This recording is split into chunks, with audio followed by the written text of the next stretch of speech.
Alina Lodge opened its doors in 1957 and has been providing treatment and hope to alcoholics and addicts for over 53 years.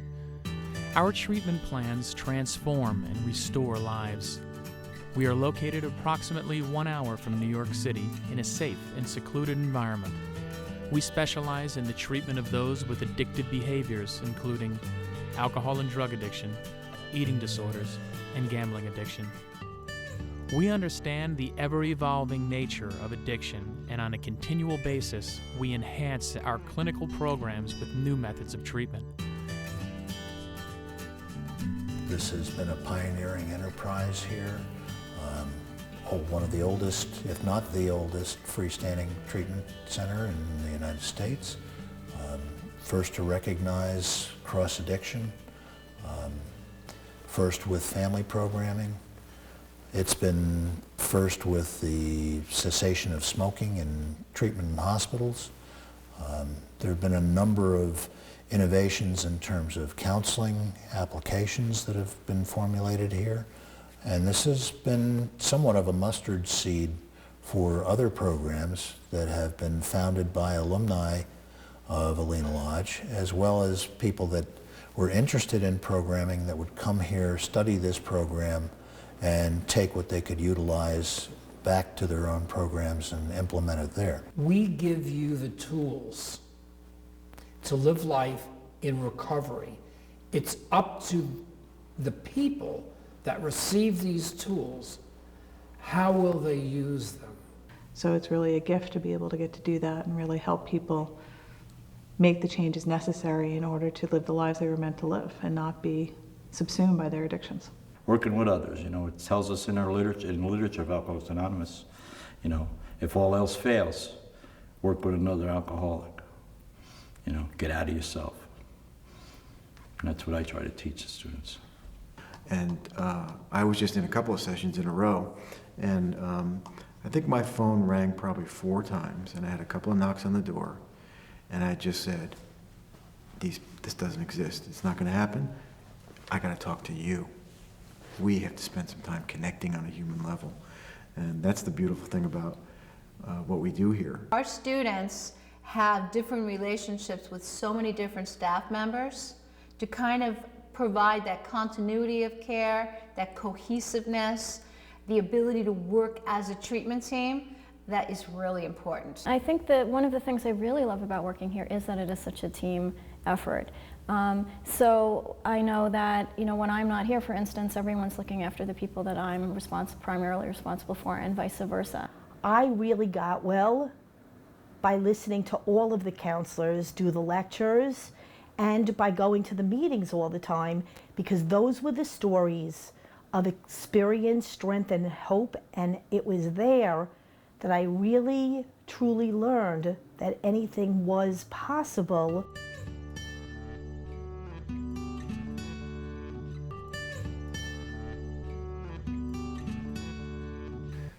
I think that Alina Lodge does 3 things very, very well.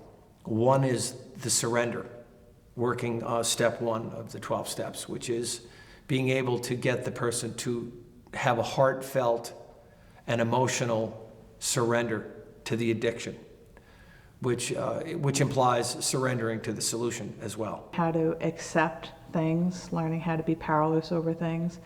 We have to ask them to do things all the time and they don't like it, but they have to learn how to accept it, which is basically the fundamental philosophy of a 12-step program. The unique structure of this place and the actual 24-hour staffing really helps us to work on all of their recovery and not just what you might see in counseling or in meeting rooms or something like that. Most students, when they come in here, you give up the drugs and alcohol, and you still have to develop coping mechanisms. What we'll see start coming out is other addictions, eating disorders, anxiety disorders, people that just aren't able to have healthy relationships. We can start to confront the person with that there's a lot of shades of gray in here, and it can be done in a manner that's not threatening, but that's educational, and that the person can then hopefully assimilate and then put into practice while they're here, and we can help them cultivate those new thinking patterns.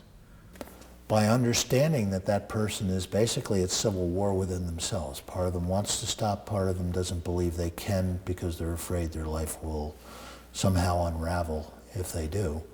I think helps me to have a level of compassion, understanding, insight, and also a knowledge of when to be firm and push issues where you can show a person that they're actually stronger and more capable of coping without the chemical than they might believe themselves to be. Each student is an individual. They may take a month or two just to get to the point where they can organically understand the material.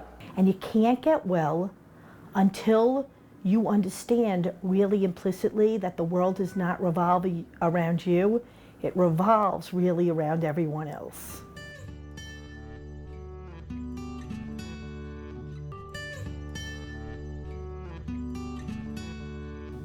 The second thing we do well is keep them for a long enough period of time and work with their families in that time, helping the families to help them, because we got, these families have been impacted as well. You must have family support because this is a family disease. One cannot have the illness of addiction and not be have terrible repercussions with spouses, significant others, children, parents, siblings. It affects everyone. It really does. But what we will systematically do is go through each of their relationships. Which are the significant relationships? Which are the ones that need to be supportive? Who are they going to need to have educated and supported for when they leave here? We affect everybody around us in our family, whether we know it or not. And I've lost brothers to this disease, 3 brothers, as a direct result of this disease. So I could kind of be pretty sure that I know it's a family disease because I just have to look back at my family history. We have music therapy, outside source. We have art therapy. We have many different kinds of groups. We do meditation. We do psychodrama. We do trauma. We have a great family program, one of the best in the country. What it gives us is some time for the family to do a little readjusting, a little healing themselves, a little assessment of themselves to see, almost like a little vacation time, like, okay, they're away and they're safe. Let's take a look at what we need at this point. Just because they had the problem with the drinking or the drugs doesn't mean the family members don't have a healing process to go through too. So we want to incorporate them into the healing process as much as we possibly can. And that includes visits here on Sundays, and it also includes what we call interventions, which take place periodically. Sometimes the families hold the key to the student's survival. It was very difficult to start your whole life again at 31, but anything is possible because I knew that I could reach for the stars, and I was so lucky because I ended up with a career that could have never ever happened for me had I not radically been pulled from my old life to go into my new one.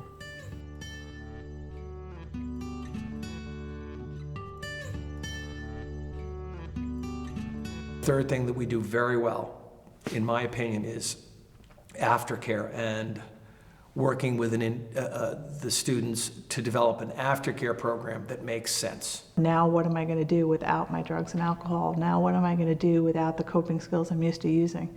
The ones who are ready for discharge are kind of like willing to walk through that fear and say, what's next?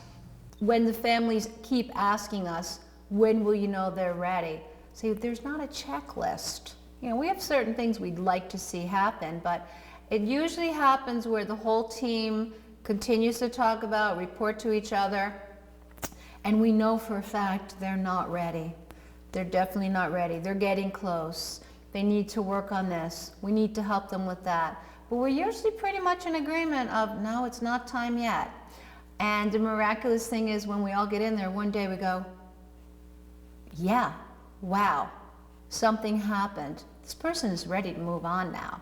In recovery, we don't we don't get cured. It's an ongoing process for the rest of our lives. And so a lot of families might expect, their daughter's going to come home, and then after a year they're not going to have to go to meetings, and you might hear things like, why are you still going to those meetings? Aren't you better yet? And that this is a lifelong process. I think the families really need to understand that lifestyle is completely going to change, and they're going to get a new person back in a lot of ways. There is always aftercare. Till this very day, I attend 2 AA meetings a week and 1 NA meeting.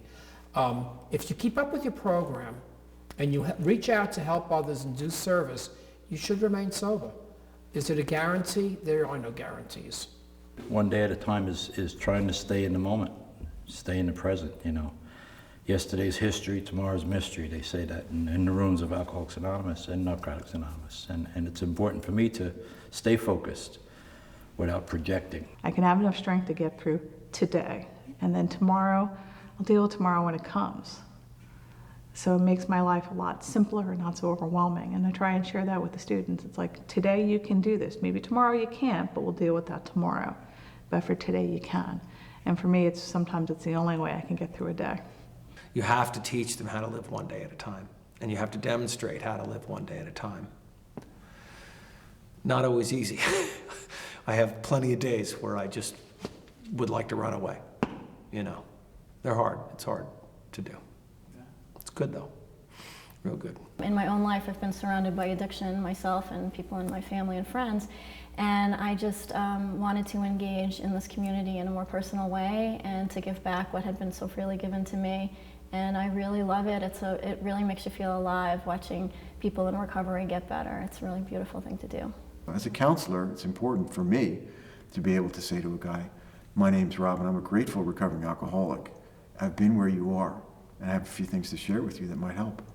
Philosophy of Alina Lodge was always, whatever piece of the puzzle you get to put in, make sure you put it in very well so it stays.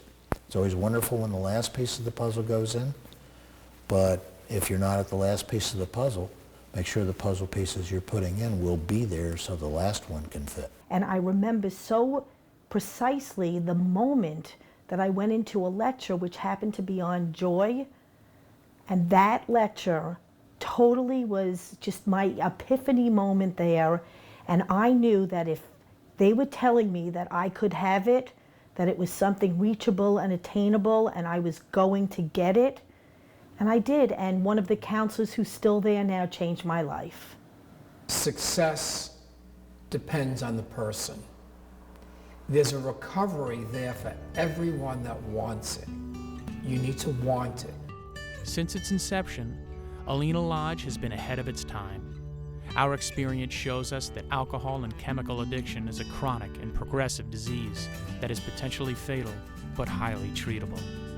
Alina Lodge offers programs for those in their first in-residence addiction treatment, as well as chronic relapsers, including education for their families.